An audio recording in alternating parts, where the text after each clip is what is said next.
Thérèse Raquin, suivi d'un mariage d'amour, texte intégral. Chapitre 8.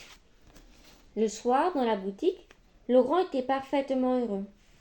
D'ordinaire, il revenait du bureau avec Camille.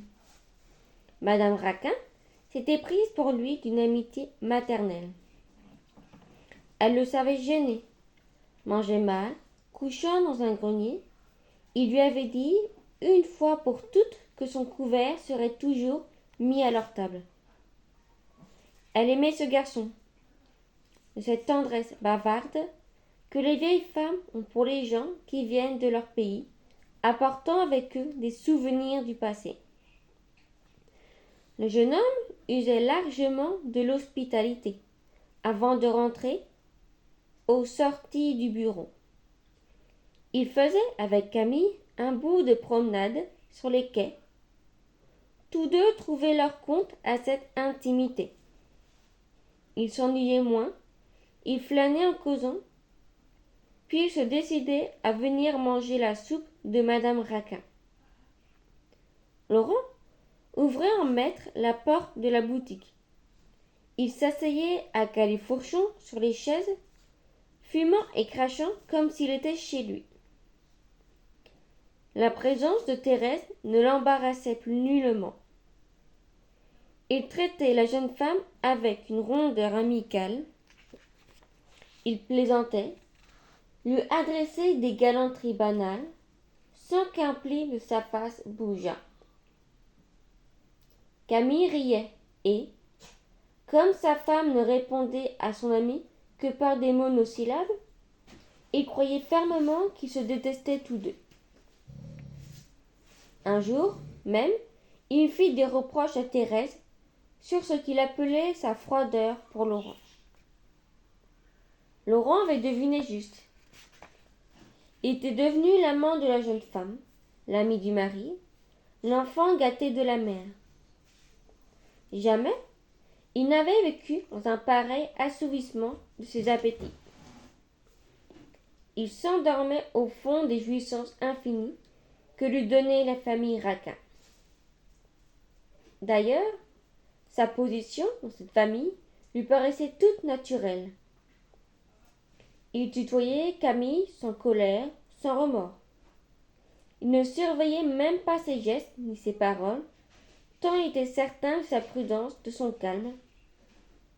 L'égoïsme avec lequel il goûtait ses félicités le protégeait contre toute faute.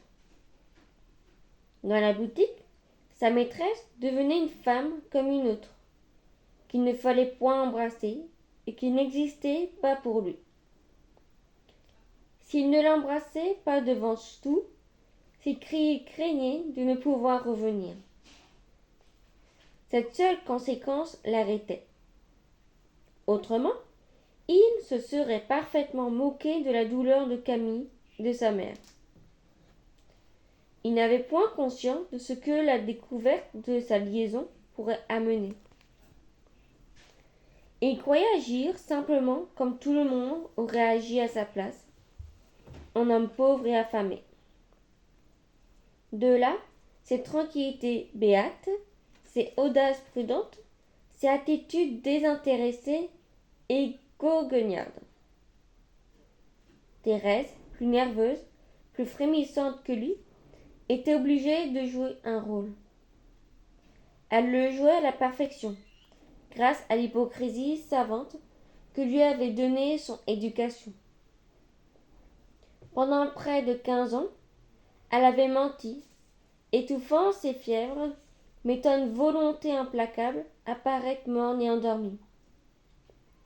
Il lui coûtait peu de poser sur sa chair ce masque de morte que glissait son visage.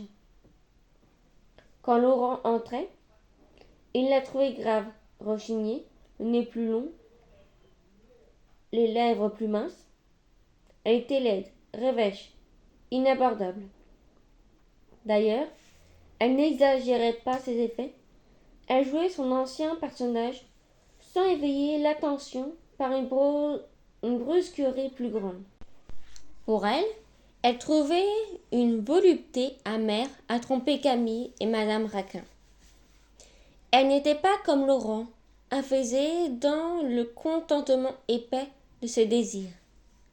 Inconsciente du devoir, elle savait qu'elle faisait le mal, et il lui prenait des envies féroces de se lever de table et d'embrasser Laurent à pleine bouche, pour montrer à son mari et à sa tante qu'elle n'était pas une bête et qu'elle avait un amant.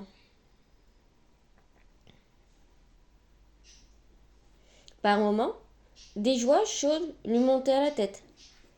Toute bonne comédienne qu'elle fût, elle ne pouvait alors se retenir de chanter. Quand son amant n'était pas là, et qu'elle ne craignait point de se trahir, ces gaietés soudaines charmaient une madame Raquin, qui accusait sa nièce de trop de gravité. La jeune femme acheta des pots de fleurs et en garnit la fenêtre de sa chambre. Puis elle fit coller du papier neuf dans cette pièce. Elle voulut un tapis, des rideaux, des meubles de palissade. Tout ce luxe était pour Laurent. La nature et les circonstances semblaient avoir fait cette femme pour cet homme, et les avoir poussés l'un vers l'autre. À eux deux, la femme nerveuse et hypocrite, l'homme sanguin et vivant en brute, ils faisaient un couple puissamment lié. Ils se complétaient, se protégeaient mutuellement. Le soir à table, dans les clartés pâles de la lampe, on sentait la force de leur union, à voir le visage épais et souriant de Laurent, en face du masque muet et impénétrable de Thérèse.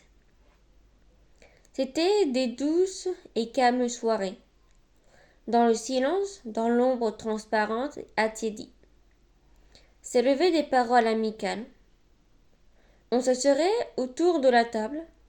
Après le dessert, on causait des mille riens de la journée, des souvenirs de la veille, et des espoirs du lendemain.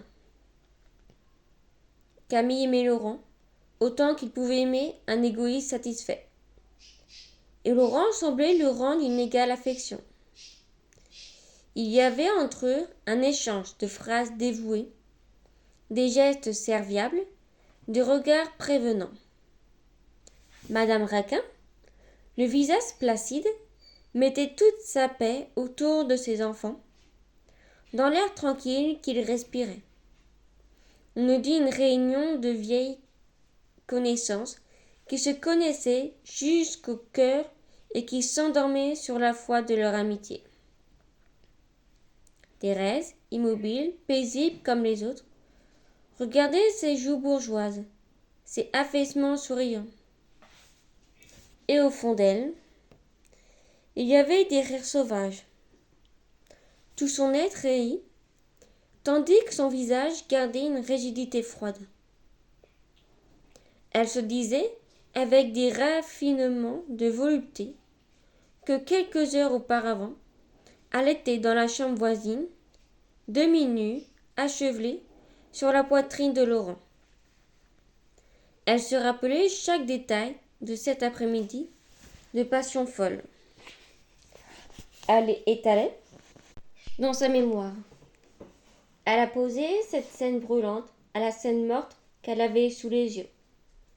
Ah, comme elle trompait ces bonnes gens, et comme elle était heureuse de les tromper avec une impudence si triomphante.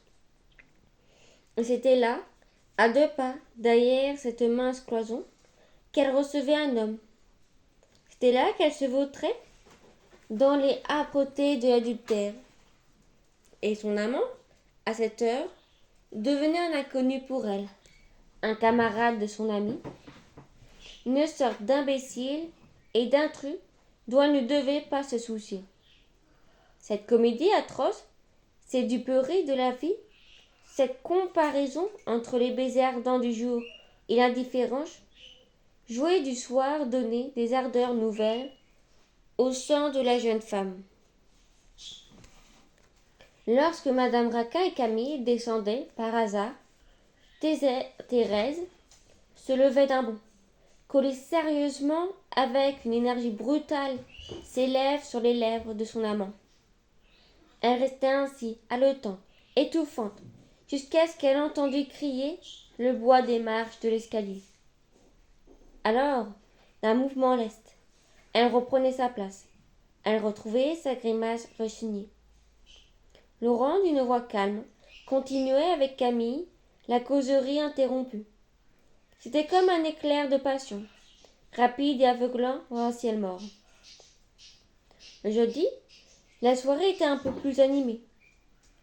Laurent, qui ce jour-là s'ennuyait à mourir, se faisait pourtant un devoir de ne pas manquer une seule des réunions. Il voulait, par mesure de prudence, être connu et estimé des amis de Camille. Il lui fallait écouter les radotages de Grivet du vieux Michaud.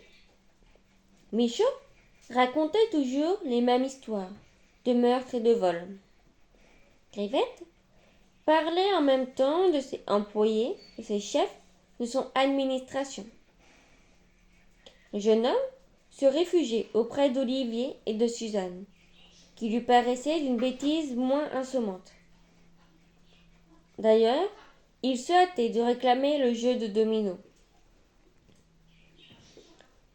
C'était le jeudi soir que Thérèse fixait le jour et l'heure de leur rendez-vous. Dans le trouble du départ, lorsque Madame Raquin et Camille accompagnaient les invités jusqu'à la porte du passage, la jeune femme s'approchait de Laurent, lui parlait tout bas, lui serrait la main. Parfois même, quand tout le monde avait le dos tourné, l'embrassait par une sorte de fanfaronnade. Pendant 8 mois dura cette vie de secousses et d'apaisement. Les amants vivaient dans une béatitude complète. Thérèse ne s'ennuyait plus, ne désirait plus rien. Laurent, repu, choyé, engraissé encore, avait le seul crainte de voir cesser cette belle existence. Fin du chapitre 8.